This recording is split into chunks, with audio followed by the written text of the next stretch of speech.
Well, I think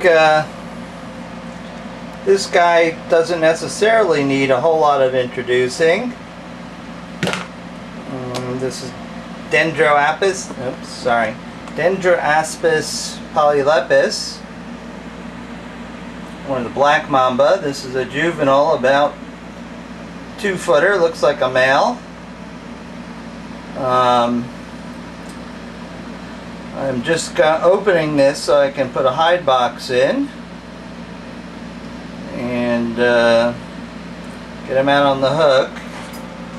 The whole idea with these guys is not make any sudden movements, because that's what makes them very twitchy. Also, he can be out of the box and past me in a blink of an eye. So there's no guarantee that all hell doesn't break loose at any given time. The most important thing is to keep that pointy end away so you cannot be envenomated. I see him respiring, fairly heavy.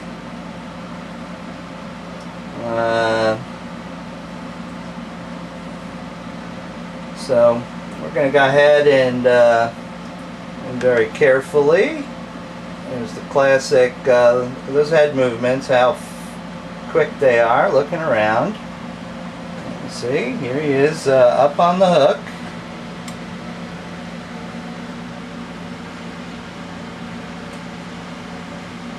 Black Mamba Cam.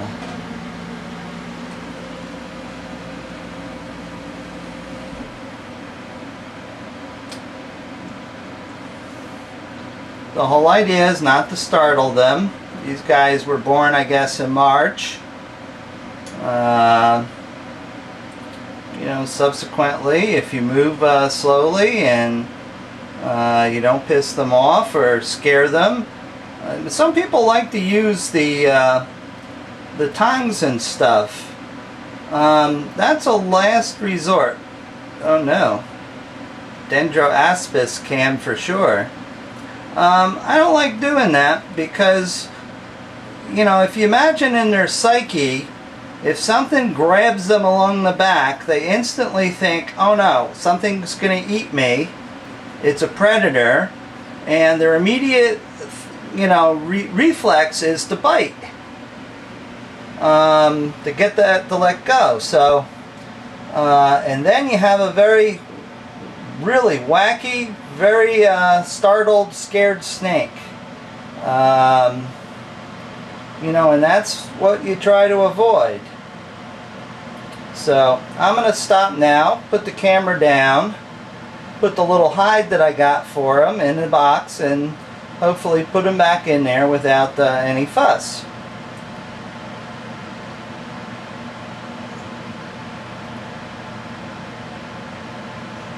I think he sees himself.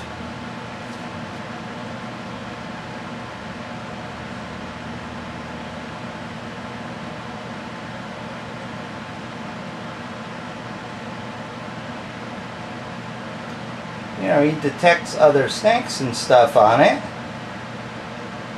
but he doesn't see it as a threat, I don't think. So I'm going to slowly back off after that nice Mamba Cam. A little flattening of the neck. You have to look at all these little postures. This tells you the mood of the animal. And when they flatten their neck, he hasn't gaped yet, but you know, when they gape, flatten their neck, they're getting twitchy. So let's, I'm just going to stop the camera and put the hide box in and put him back in there where he can calm down. Me too. This is another juvenile mamba that I obtained. Bear with me. I'm trying to do this all slowly so he doesn't go into hyperspace. This one is the typical yellow variety that, or yellowish, that come from Tanzania. If you don't know where Tanzania is, look on the map. again, the whole idea is to move with slow movements. Let him be certain that you know, he's not going to be injured or hurt.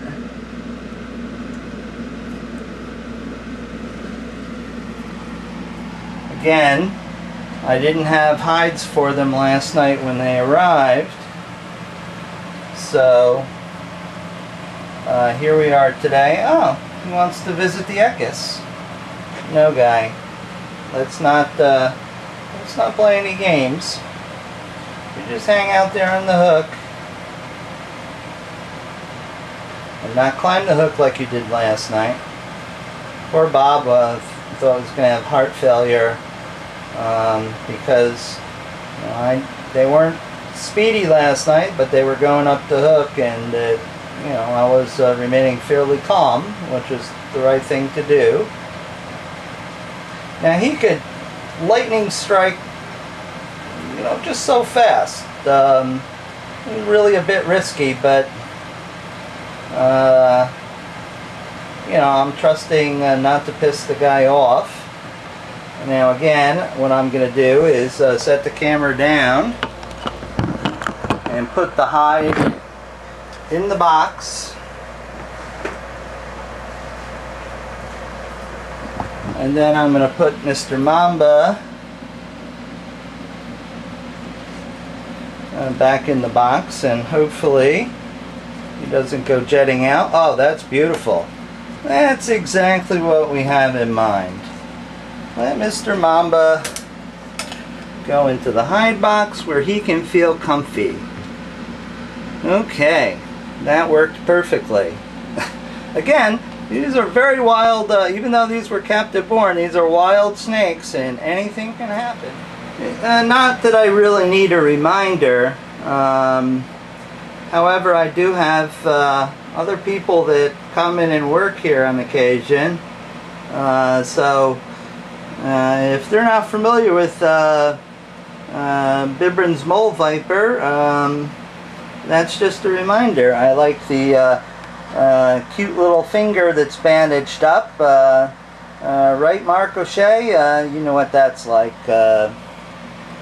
Mark O'Shea on one of his shows, and I really respect Mark O'Shea, but he demonstrated the perils of catching mole vipers or any snake in the wild in Africa, and being surprised at what you find. These guys can never be picked up with your bare hands because of their unique arrangements of fang.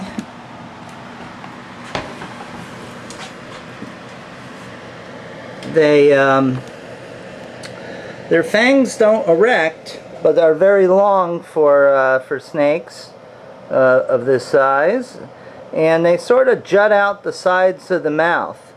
So if you tried to pick them up by the head the way you would you know, a normal venomous snake, he would be able to stick his fang into your finger, or both fangs into the two fingers that are surrounding his head. As I mentioned, these little guys have a very interesting class of toxins called saphrotoxins. One of the neat things that they do is constrict the blood vessels in your heart, causing chest pain and perhaps even in some circumstances a coronary, especially if you're, you know, already have plaque buildup inside. But these guys are a little cool right now. That's why he's not terribly active. But he's got the cutest little beady eyes, just like our president here in the United States. And I guess you should never trust anything with beady eyes.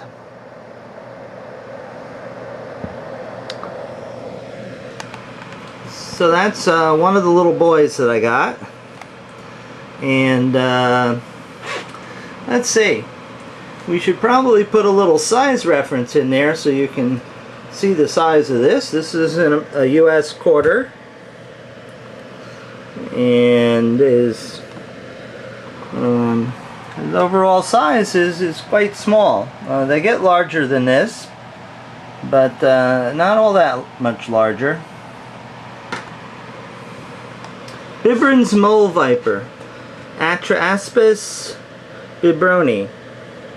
And I'll see if they're hungry. I know last night they took a good drink, but I'm sure that they probably could use a pinky to tide them over. Here's the female mole viper. Very quick, very agile, very quick to stick you with her fangs. I know, I'm scaring you. I'm trying to see your beady little eyes. There's a head. There it is. These are very shy fossorial snakes. Don't like to be bothered. The reason why we know she's a female, other than the configuration of her back end there, which certainly is female to me, is she dropped some slugs before she got here. They may have been live when she was caught in Africa, but you know, doo-doo happens, I guess. You guys are very know me by now. I love my Echis. These are specimens of Echis pyramidum leakii, or Leakey's saw scale. I got 3 pairs of these pups, and they can be very cranky, as I found out last night while unpacking. But that's a saw scale for you. More on these later. They don't seem to be too cranky tonight. It's a little cool in here. Hey, you, get your head down. Oh yeah, that really scared you, didn't it? Okay.